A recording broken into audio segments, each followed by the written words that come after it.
Hey guys, and welcome to day 9 of 12 days of Curlingseb. Today I will do another dislike video where I talk about things I generally dislike. Please keep in mind that this might be more of a pet peeve kind of thing more than actual dislike, but these things I mention are things I really could do without. So let's start. One of the things I dislike is waiting for things like public services without any information on what's going on if there are delays. Take Malta for example. A very nice country, don't get me wrong, but taking the bus there is an experience.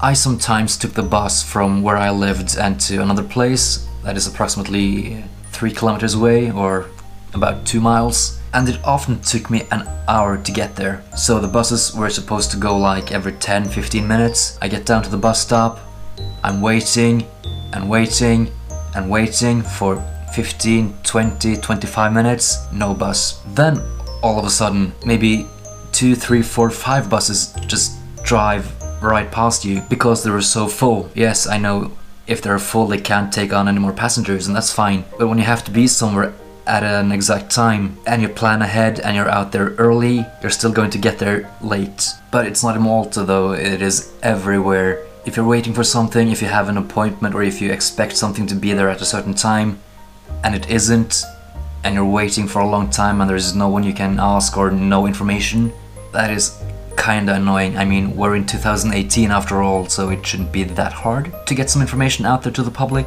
People. I hate people. Don't get me wrong on this one, guys, I love people as well, but sometimes, especially out in the public, people really get on my nerves. Not all though, but some. Like those who take up the entire pavement.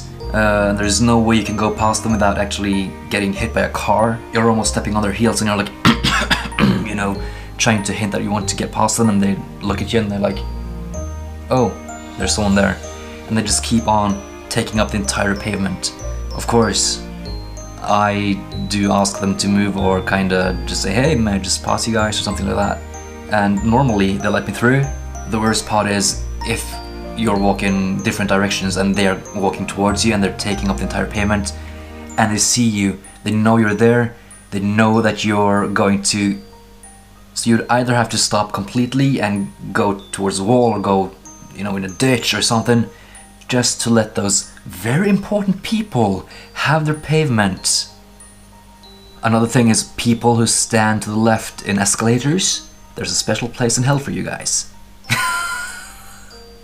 Also, if you're out and about and you're surrounded by people obviously, and you're walking, let's say you're in a mall and you're walking towards the exit and the people right in front of you suddenly stops or turns and walks straight into you. I know that walking is very different from driving a car, but it wouldn't hurt just to spend like 1, maybe 1.5 seconds just to look over your shoulder to see, okay, I can stop now, no one will bump into me. Oh, and maybe the worst of them all, those who are in grocery stores with their carts driving straight into you. And when they drive straight into you, you might say like, ow, or wait what? Wait what? And you might expect an apology or at least something like, oh, I'm sorry I didn't see you there. Are you alright? But no, here in Norway, you will get a like you're in the way. They drove their cart straight into you and you're in the way. Welcome to Norway. People who rush to get on the bus before the people on the bus get off. Why? Why do you do that? The bus driver knows you're there because you obviously gave the signal for the bus driver to stop. People are supposed to get off, and instead of just letting them get off so you can go in, you decide to either stand right in the doorway or you decide to try to get on before the people getting off actually got off. Those kind of people are what's wrong in today's society. So if you want things to be smooth and efficient, take a step to the side, let the people get off, then enter the bus. It is actually as simple as that. And what is the deal about asking colorblind people, oh, what color is this? What color is this? They're colorblind. They don't see that color, or they might not even know what it's called.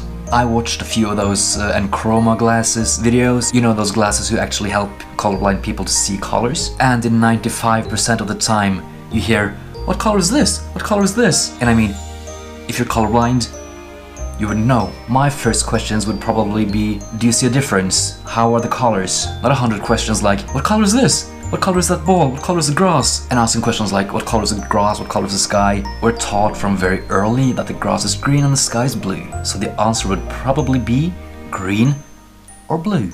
Okay guys, that was today's rant. Please keep in mind that this is said with a little twinkle in my eyes. I usually like people, not in a cannibalistic way.